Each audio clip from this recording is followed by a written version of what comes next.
Tonight, we're in Israel. This war, now 6 days old, is finding new victims and spreading to more countries.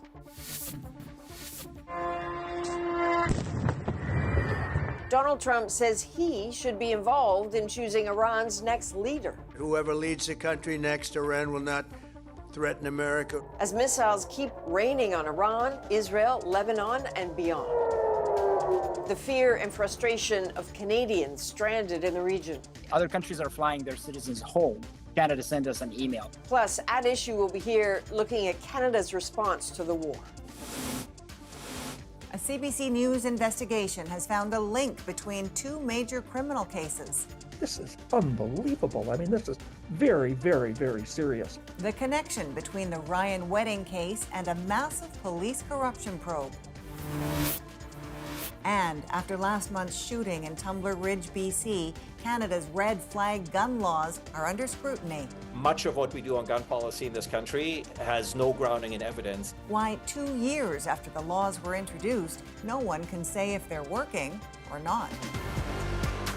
From CBC News, this is The National with Erica Johnson and Chief Correspondent Adrienne Arsenault in Tel Aviv. Thanks for joining us here in Israel tonight as this country both goes on the offensive and comes under attack on day 6 of a growing war. Iran proving it hasn't run out of firepower yet as Israel takes aim at Lebanon. It says it is now striking Hezbollah targets in Beirut's southern suburbs after earlier ordering residents out. The streets of the capital now teeming with evacuees. Officials say this war has claimed more than 100 lives there, more than 1,200 in Iran, and it is spreading. An Iranian drone attack blamed for injuries in Azerbaijan.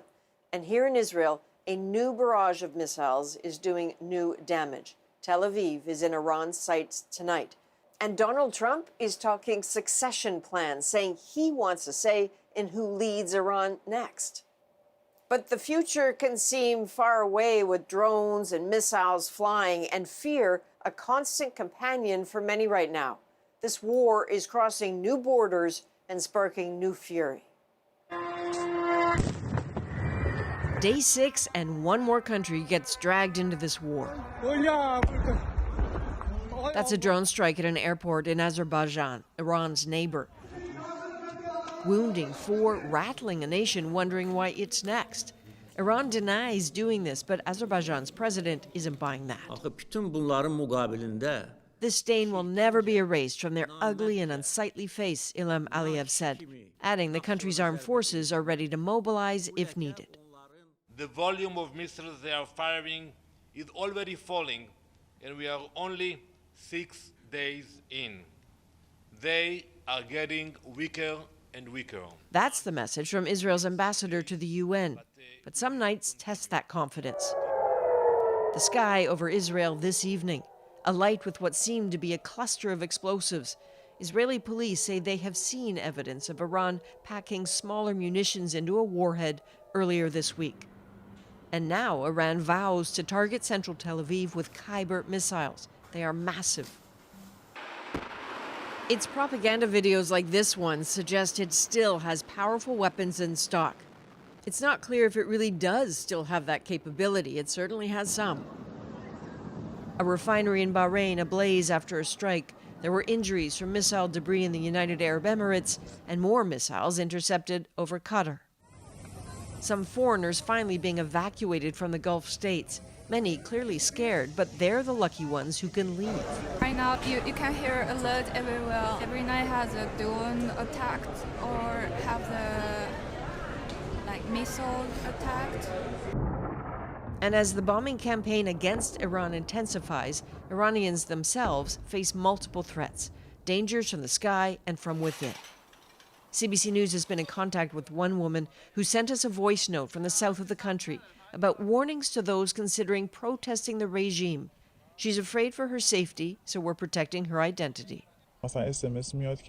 We've been getting text messages that say, if you come out of your house, we've got the right to shoot. They don't specifically say shoot, though. They say we would confront without mercy. Civilians always pay the heaviest price in war. You see that in Lebanon. Now that Iran's proxy, Hezbollah, has joined the fight, sending missiles and rockets into Israel, this is a new and frantic front. Tens of thousands on the move in Lebanon, warned to evacuate by the IDF. Strikes have begun, a possible sign of what's to come. Israel's finance minister saying a Beirut suburb, what Israel considers a Hezbollah target, may face the same decimation as Gaza. You wanted to bring hell on us, you brought hell on yourselves. Dahya will look like Han Yunis, said Bezalel Smotrich. This is the fury and the fear of a six-day-old war that's only growing. In the U.S., Donald Trump's comments about wanting a say in who Iran's next leader is are certainly grabbing attention, but it's just one of several developments there. Paul Hunter is in Washington tonight. So, Paul, could we start with the show of bravado coming from officials as they continue to defend this war? Yeah, hey, Adrienne. The White House is not being shy about its action in Iran with videos, briefings, more videos, all underlining that on this, the U.S. is all in. Iran tried to kill President Trump, and President Trump got the last laugh. Complete with a blistering soundtrack by Metallica, it was the latest White House video depicting the U.S. attack on Iran. I was the hunted, and now I'm the hunter. That message forcefully underlined later in person by Pentagon Chief Pete Hegseth in Florida, home of the U.S. Central Command. We have only just begun to fight, and fight decisively. All of this with the U.S. assault on Iran rolling on and reporting that the U.S. president says he wants to help choose the next leader of Iran. And that the U.S. is now encouraging Kurdish opposition groups in and around Iran to help instigate an insurgency. At the White House, Donald Trump, without elaborating, saying this about the Iranian leadership. They're tough, and they want to fight. And they're calling, they're saying, how do we make a deal? I said, you're being a little bit late. It is clear that the U.S. Has failed to achieve its main goal, which was a clean, rapid victory. But from Iran's foreign minister speaking with NBC News, this warning, should the U.S. ever choose to put its troops on Iranian soil. We are waiting for them. We are confident that we can confront them, and that would be a big disaster for them. On Capitol Hill, Democrats again slammed Trump, not least for the White House having said his attack on Iran was based on a feeling. Can you believe that? A feeling. You send American men and women into war with a high likelihood of them dying based on Donald Trump's feeling? That's insanity. And tucked into the fallout in this country, U.S. gasoline prices have jumped since the start of the war.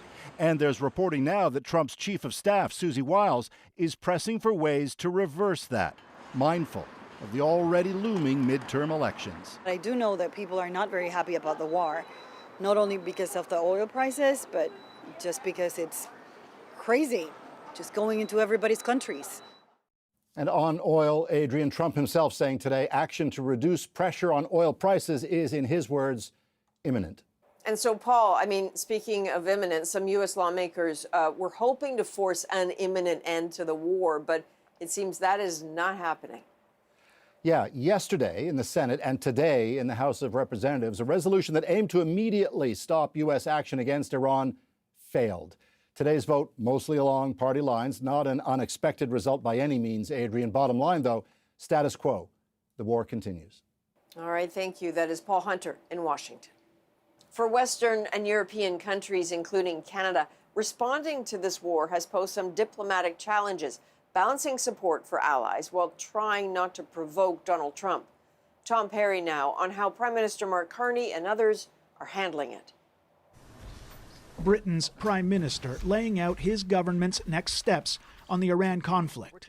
I can announce today that we're sending 4 additional Typhoon jets to join our squadron in Qatar, to strengthen our defensive operations in Qatar and across the region. Britain sending helicopters and a warship to Cyprus after a British base there came under drone attack. Spain and France sending ships as well. Starmer has faced criticism for his shifting stance on Iran, at first refusing to allow the U.S. to use British bases to carry out attacks, later relenting when Donald Trump took a shot at Starmer, saying he was no Churchill. We're working with the Americans in the deployment from our bases. We are working together in the region. Starmer says the bond between the U.S. and U.K. remains strong, but Britain and other countries have approached this conflict with caution, adopting a defensive posture while not getting directly involved in attacks on Iran. Prime Minister Mark Carney, traveling in Australia this week, has tempered his initial support for the operation, saying he takes that position with regret, warning as well of hypothetical scenarios in which Canada is drawn into the conflict. One can never categorically rule out participation. We will stand by our allies. Defense analyst Rachel Ellihus says U.S. allies should be asking how this ends. At the end of the day, I think allies and partners have a right to demand of the United States and Israel answers before they get involved, because if you get involved in a conflict, you sort of own the whole thing. Some countries may worry asking too many questions could set off Donald Trump, like when he threatened Spain with a trade embargo for opposing his attacks on Iran. Ellihus says Trump says a lot of things, but that shouldn't stop allies from speaking up. Tom Perry, CBC News, London. The head of the Canadian Armed Forces says Canada may be called on to help defend Persian Gulf states against Iran. The situation is extremely dynamic on the ground. It is pretty much changing at every hour of the day. General Jenny Carignan says allied militaries will meet Friday to discuss what assistance could look like. She notes Canada is not involved in the current bombing of Iran by U.S. and Israeli forces. Tonight, more than 2,000 Canadians stuck here in the Middle East are waiting for government help to get out. Ottawa has already announced measures to do that, and a small number are now back on Canadian soil. But as Sam Sampson shows us, many are frustrated with the limited options and answers. Fresh off a now rare flight from Abu Dhabi to Toronto, these Canadians have mixed feelings. Safe. Obviously, I mean, like, we're relief, but we're worried about family there. But obviously, we're relieved to be home and go back to our lives. But war and its missiles remain a frightening reality for Canadians still stuck. It sounds like the loudest car accident happening on your front lawn. Mark McLean is trying to get his family back to Edmonton from northern Israel, where they're all visiting his in-laws. It is hard on us. You know, you get your hopes up. They're waiting for a flight out, which he and his mom know could take a while. It could be 2 weeks to a month to 3 months. We don't know. And our family at home feels so helpless. Global Affairs Canada is working to repatriate more than 2,000 Canadians from Middle Eastern countries. Ottawa says it's organizing charter planes and booking flights out of nearby countries, but restricted airspace means some have to drive across borders to get there, with Ottawa's help or on their own. Do I travel to Saudi Arabia in my own hired car and risk, the debris from missiles, shrapnels coming down, or shelter in place? Abdallah Olivier and his family are trying to leave Kuwait and get home to Winnipeg. Global Affairs Canada told him Government of Canada assisted departures or evacuations of Canadians from another country are never guaranteed. We're a family with 2 kids and in a war zone. I mean, I don't know, who else should we rely on? Other countries are flying their citizens home. Canada sent us an email, basically. Most Canadian flights to and from the Middle East are cancelled for the coming weeks, and the government keeps warning people to avoid the region. All so the number of Canadians stranded by war does not grow. Sam Sampson, CBC News, Edmonton. There is much more ahead on Canada's response to the strikes on Iran. In about 15 minutes, Rosie and the At Issue panel will look at Mark Carney's statements on the war and how they're being received. And that is it from our team here in Tel Aviv tonight. Now it's over to Erica Johnson in Vancouver. Thanks, Adrienne. A major shakeup in Washington tonight. Donald Trump has fired embattled Homeland Security Secretary Kristi Noem. It comes after mounting criticism over Noem's leadership and her handling of Trump's immigration crackdown. Kristi Noem was a disgrace, and we made clear what was going to happen. One way or the other. Democrats lauding the move after Trump announced Noem's departure in a social media post. It comes just a day after Noem faced a grilling on Capitol Hill from both Democrats and Republicans. The president says she'll be replaced by Senator Markwayne Mullin and that he'll appoint Noem, quote, special envoy for the Shield of the Americas, a new Western Hemisphere security initiative. Thousands of delegates from across China are in Beijing tonight for the large-scale meetings that lay out the country's priorities in a world shaken by war. And for the first time in 6 years, CBC News is back in China, a sign of improved relations between China and Canada. Chris Brown shows us the parliamentary spectacle and tells us about the plans. The so-called Two Sessions, China's most important political gathering, brought delegates from across the nation to hear the leadership's priorities for the year. It comes against a backdrop of war in the Middle East and slowing domestic consumer spending. Still, Premier Li Qiang announced the growth target for China's immense economy will be just under 5%, only a little less than last year. He says China plans to aggressively adopt artificial intelligence, continue decarbonizing its economy, and that it intends to dominate emerging fields, such as humanoid robots, like the kind Germany's chancellor appeared impressed by on his recent visit here. China's achievements in electric vehicles, renewables, and robotics didn't happen by accident. They came about because of events like this, and because the world's second largest economy focused the efforts of 1.4 billion people. Legislators will essentially rubber stamp President Xi Jinping's blueprint, and Delegate Nick Chan told us he believes China's on the right track. It's a huge market, and we're buying a lot from Canada, and we love to work closer together, and you see a recent flooring of previous, maybe slower relationship. But now it's a great time.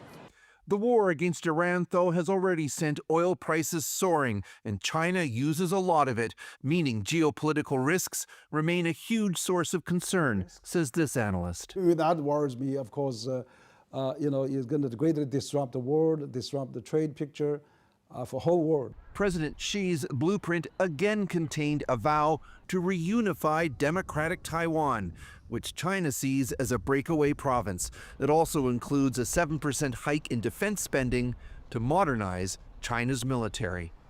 Chris Brown, CBC News, Beijing. Prime Minister Mark Carney is now set for the Japan portion of his trade tour after leaving Australia this afternoon. Inwards, turn! He and his wife were given a ceremonial send-off. On Friday, the Prime Minister will make statements to the media alongside his Japanese counterpart. Canada is expanding its security ties with Japan. That includes cybersecurity and military equipment. New details tonight about the death of a BC teen earlier this year in Australia. A coroner now says it was a dingo attack that led to her death. The body of 19-year-old Piper James was found on an Australian beach in mid-January, surrounded by about 10 dingoes. The Campbell River teen was working on the island, a popular tourist site, when she went for an early morning swim. Today, the coroner ruled James died of drowning due to or as a consequence of a dingo attack. New details tonight about a major police corruption case in Toronto. CBC News has uncovered a link to alleged drug kingpin Ryan Wedding's network. This is unbelievable. I mean, this is very, very, very serious. How the cases are connected. Plus, in the wake of the Tumbler Ridge mass shooting, questions about Canada's red flag gun laws and whether they're working. Much of what we do on gun policy in this country has no grounding in evidence. And with the war in the Middle East escalating, At Issue is here to analyze Canada's position. We will stand by our allies when it makes sense. We're back in 2.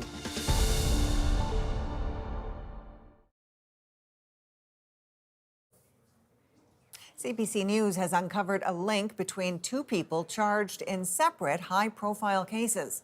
The first, a massive probe into suspected police corruption in Toronto. The second, the case surrounding alleged drug kingpin Ryan Wedding. Thomas Daglan now on the connection and the questions it raises. When suspects allegedly plotting to kill a Toronto jail official began casing his home, I have not seen anyone get out the passenger side. it led to this dramatic takedown. I have containment in the back. Then an investigation into suspected police corruption. Now CBC News has found a link between Brian DaCosta, a central figure in that investigation, and this man, Gurpreet Singh, a suspected drug smuggler for accused kingpin and former Olympic snowboarder Ryan Wedding. Transnational organized crime threats and threat activities has increasingly been more common relative to global networks, not defined by regional groups. DaCosta is accused of bribing police in exchange for confidential information, later linked to a string of crimes, including shootings. They're working with people, allegedly anyway, that are involved in organized crime. This is unbelievable. I mean, this is very, very, very serious. When DaCosta was released on bail, court documents show he was ordered to have no contact with several people, among them Gurpreet Singh. He's been held at a Toronto jail since his arrest in 2024. Months after a meeting at an auto body shop at this address, where Singh allegedly agreed to move cocaine for Wedding's network. Investigators looking into the corruption case haven't charged Singh or said how he may be involved. As the investigation continues and we continue to examine relationships between the arrested police officers and other factions of organized crime that have been arrested, we may uncover further information. The nature of the ties between these two alleged organized crime figures hasn't been made public. Still, their connection amounts to the first known link between the two high-profile investigations, leading to more questions about who may have benefited from alleged police corruption. Thomas Dagg, CBC News, Toronto.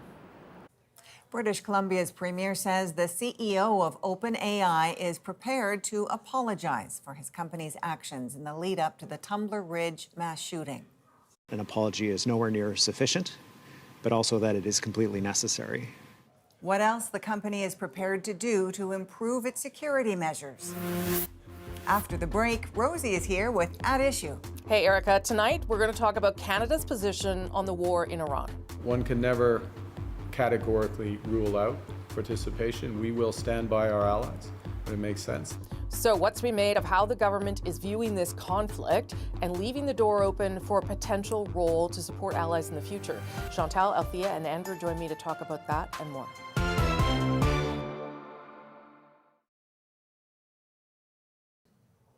BC Premier David Eby says the head of the tech company that banned the Tumbler Ridge shooter from using its chatbot but didn't alert police is prepared to apologize to the community. Everybody on the call recognized that an apology is nowhere near sufficient, but also that it is completely necessary.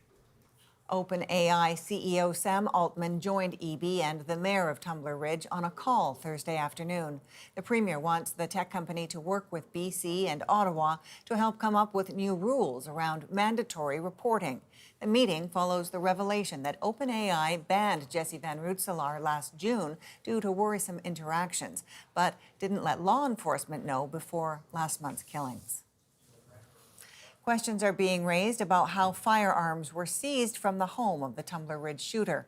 A CBC News investigation has determined no one is tracking Canada's new red flag emergency protection orders. Senior reporter Jonathan Gatehouse explains. Bonjour tout le monde. Morning, everyone. It was a key part of the Trudeau government's response to Port-au-Pic, Canada's deadliest mass shooting. Red flag orders, a faster, simpler way to remove legal guns from the hands of those who might do themselves or others harm. We will empower victims, communities, doctors, families, and red flag laws will empower us to keep Canadians safe. Firearms, Bill C-21. But 2 years after those changes finally became law, it seems that no one knows if they are working. In the wake of the Tumbler Ridge tragedy, where police acted on concerns and temporarily seized guns from the shooter's family, CBC News asked how often red flag orders are being granted, approaching all chief firearms officers, provincial police services, and Public Safety Canada. None of them had answers. Our requests were passed on to the RCMP. They found just one red flag order, a 2025 case from Ontario. This policy expert says Ottawa may not want to know. Much of what we do on gun policy in this country has no grounding in evidence and is all about ideology on the one hand and about electoral payoff in specific ridings on the other. While the data is missing, the spending is not, with the federal government pouring $5 million into public awareness about red flags, even as the system isn't being monitored. Gun control advocates say there needs to be more focus on implementation. Laws are important, but they're words on paper if they're not backed up with resources, with accountability, with transparency. The man now in charge of national firearms policy, Public Safety Minister Gary Anandasangari, declined an interview. The coming BC coroner's inquest into Tumbler Ridge may well look at the role red flag orders played in that tragedy. But whether these orders are keeping other communities safe is a question that no one seems keen to answer. Jonathan Gatehouse, CBC News, Toronto. Now let's go to Rosie and At Issue as the war in the Middle East dominates headlines around the world, including here at home.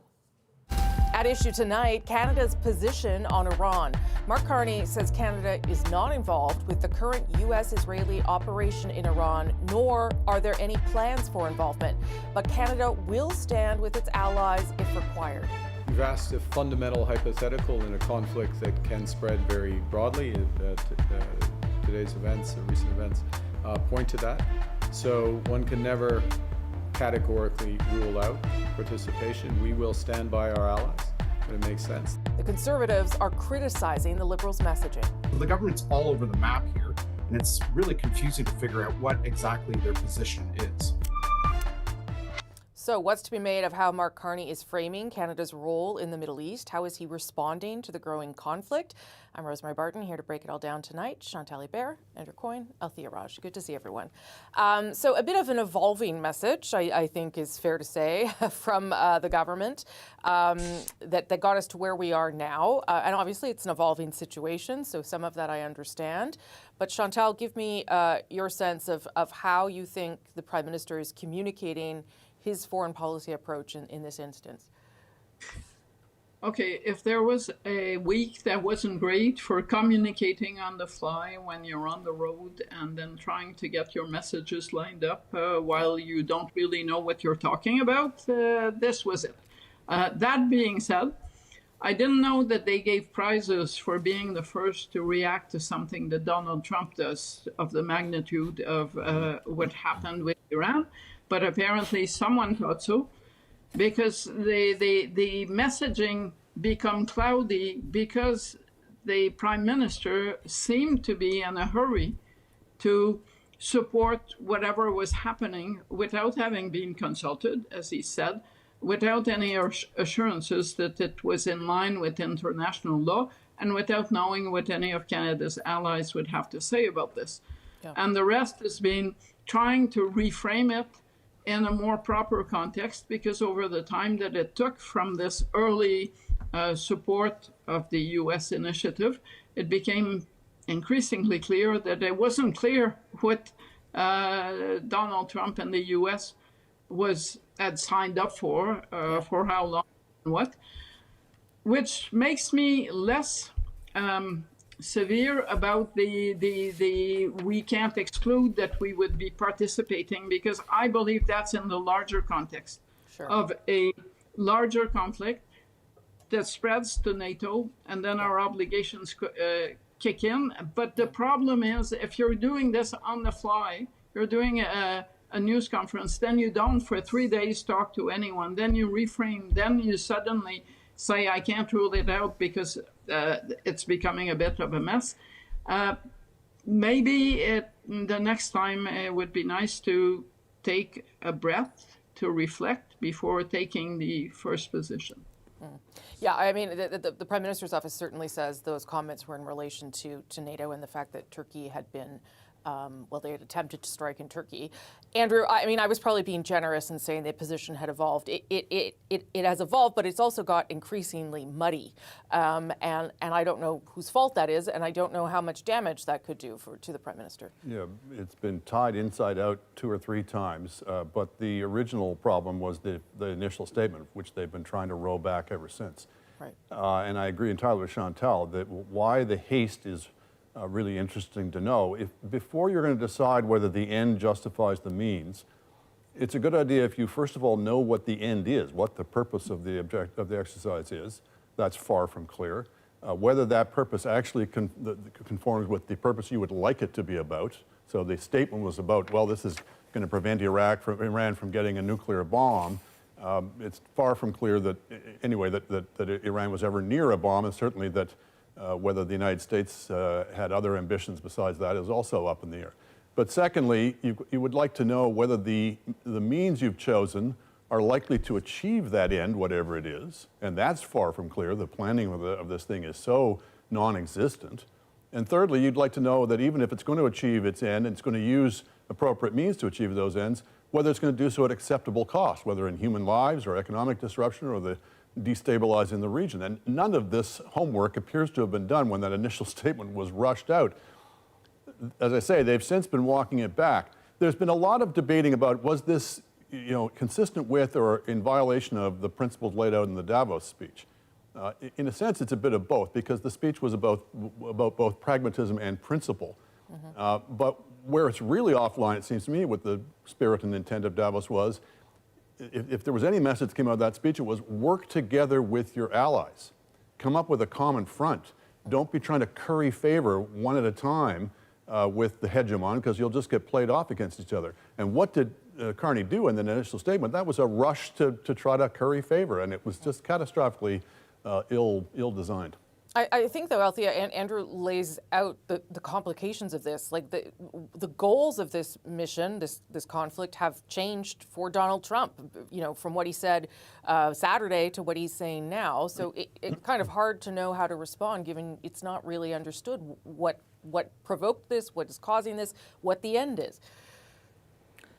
All the more reason to pause, to apply the principles that you say that you have, and to consult.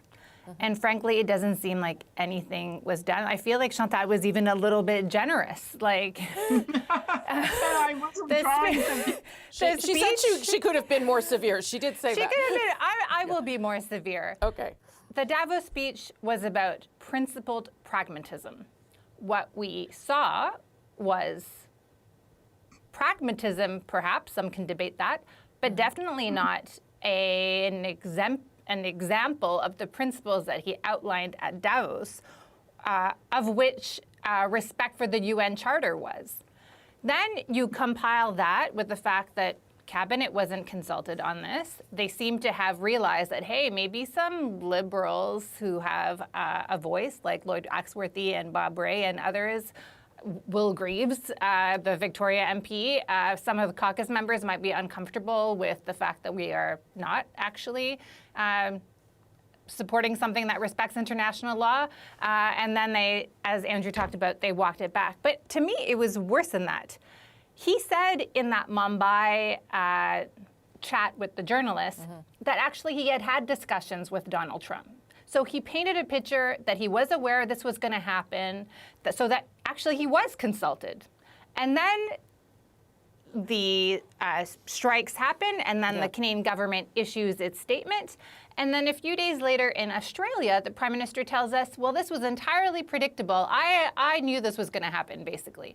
Well, if that was the case, to all the Canadians who are living in the Gulf, why didn't the Canadian government in that initial statement say, get on a commercial flight and get out of Dubai and get out of Oman and come back home, right? Like you can have it both ways. Sure. And this is a speech that seems, a statement that seems to want to have it both ways. And the Prime Minister's statements after are making it worse because you're not sure what it is that he actually believes in. He says, I'm not an international law expert. Well, clearly you don't have any around you either because you should know better. Well, and look, I mean, it didn't, I don't think that he knew like the timing or anything. I think there have been conversations about Iran, but I don't get the impression that like you can't say I wasn't consulted and then say I Yeah. had discussions with Donald Trump. I get it. Chantal, then Andrew, then I gotta go. Chantal. So, one, I believe that they would have handled it better if they'd been in the same time zone as the people that they should have talked to, and the fact that they were on the road did not help. But that doesn't explain why you rush to judgment. There's no excuse for that. But second, I frankly, having traveled, and you have to, with the Prime Minister and his entourage, he's not surrounded by fools. So usually on a trip like this, there will be people, I am Marc-André Blanchard, I'm not looking at you, but with diplomatic experience, that will go and talk to journalists and try to contextualize what the boss has been saying. That doesn't seem to have been happening in any way, shape, or form. If Brian Mulroney had run the free trade campaign in that way, he would have lost. Because that campaign was won by Marc Lortie and Derek Burney coming to the back of the plane to explain things to journalists. And so at some point, I think this Prime Minister is going to have to think that he's not kind of ordering a board, he's talking to Canadian voters, and he's not doing it properly. Last word to you, Andrew. Yeah, this is not just about international law, or as it's sometimes dismissed, the niceties of international law. This is about logic and common sense.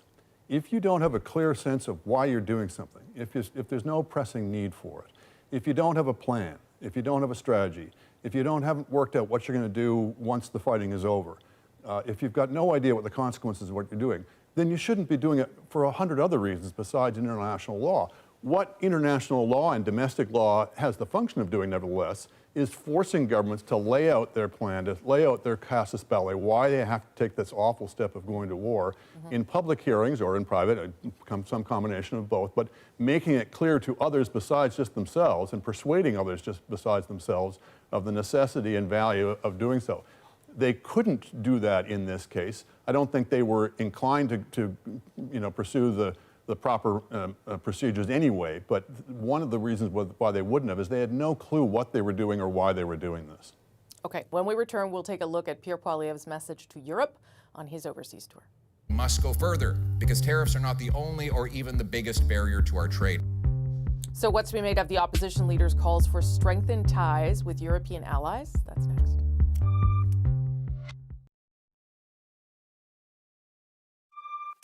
At issue, Pierre Poilievre's trip to Europe. The opposition leader has also spent the week traveling to the UK and Germany, calling for stronger ties with trusted partners. We need to be stronger at home so that we can have unbreakable leverage abroad. And one of the ways you do that is by having more options and deepening old friendships. And vowing to expand connections.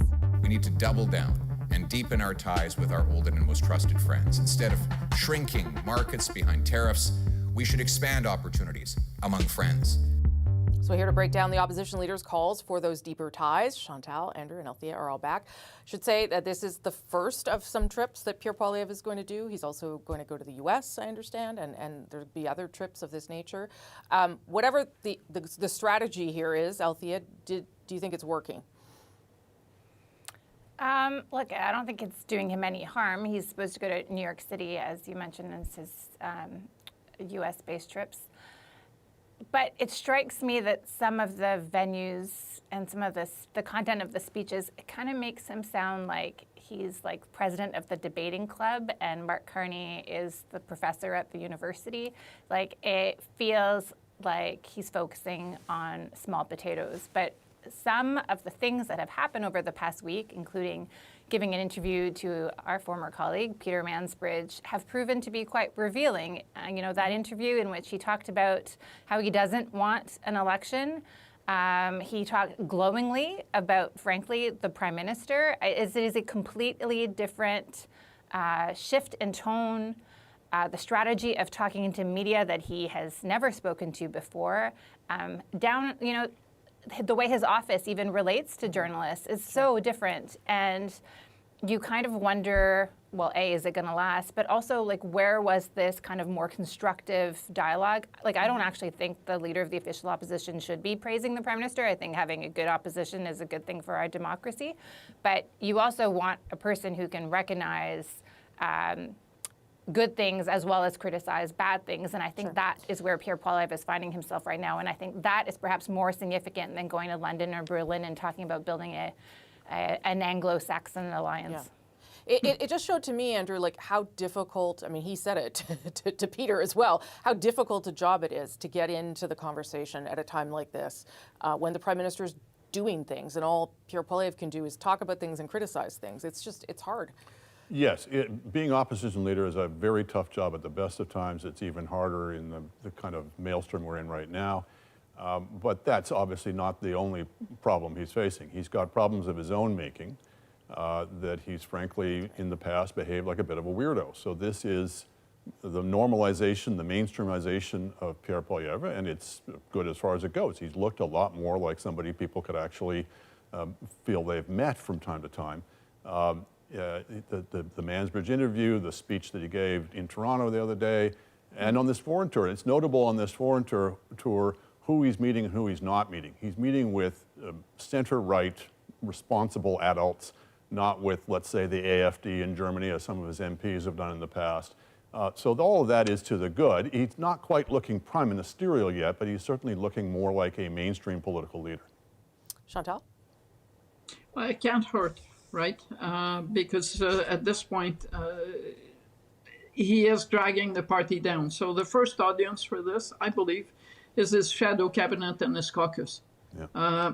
To convince them that if they're going to be engaged in the current trade battle with the US, they can do so from the opposition benches, which wasn't obvious until 2 weeks ago and should have been obvious a year ago. As for the trip, I mean, you're not going to get a real bump in the polls from doing that, but you will probably take down some negatives. You're going to look like you can go and have serious adult speeches in other countries. What you're proposing, I don't think it goes down well with a lot of voters, not conservatives, that you go to Germany and tell them, if I'm prime minister, I'm going to, bulldoze my way to pipelines. Not a great selling point in some areas of the country. And the Anglo-Saxon alliance, well, let's be easy on this in Quebec because, yeah, really, how exciting.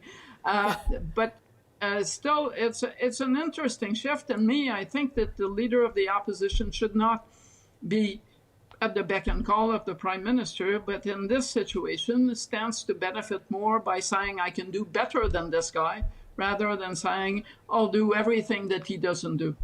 Yeah. I mean, go ahead, Althea, go ahead. I would say one of the things that I think is really useful about his message at the moment is the focus on CUSMA and trade with the United States. And whereas we just talked about the Prime Minister's statement as a nod to Donald Trump, partly because he's afraid of what will happen with CUSMA and is trying to curry favor, I believe, with the President of the United States. We have in Pierre Poilievre someone who's constantly putting that at the forefront. And a lot of people in the business community, especially in Ontario, where I am at the moment, want the government to be focused on CUSMA and feel like the government is not focused enough on that. And so I think, as we expect, it's going to be a rocky road ahead. Yeah. Having him kind of carve out that space for himself is a really good thing. Although Dominic LeBlanc heading down to meet with Secretary Greer, and those conversations are happening too. But like it feels like they've left sectoral tariffs off the table. They're not pursuing that strategy anymore. So you have, that's what I mean by that. Yeah. Okay. I got to leave it there. Thanks, everybody. That is at issue on The National. Anyway, we're going to continue this conversation in a related way by talking about the latest Liberal lead in the polls and what might be behind those numbers. Catch that on YouTube or the podcast. Now back to Erica in Vancouver. Thanks, Rosie. Coming up, an Aussie tracks down a reptile far from its natural habitat. It's not something we do a lot, jumping crocodiles at the front of boats. His epic catch, next in our moment.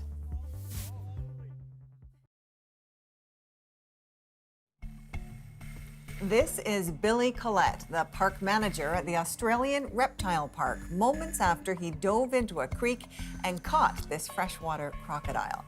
Billy and 2 other park employees searched for 48 hours to find that reptile that was over 2,000 kilometers from where crocodiles are usually found in Australia.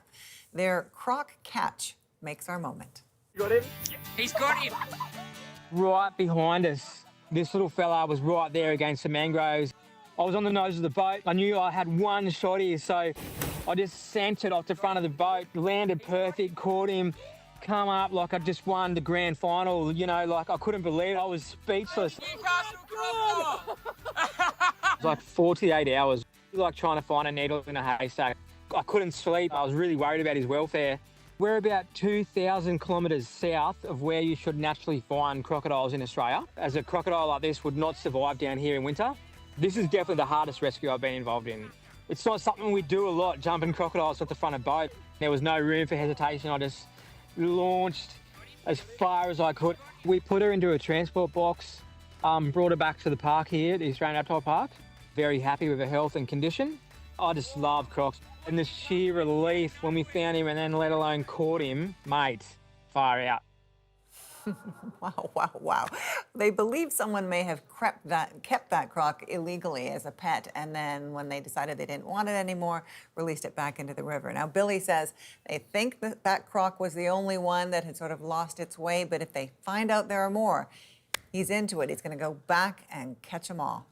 From all of us at The National, thank you for being with us. I'm Erica Johnson in Vancouver. Take care.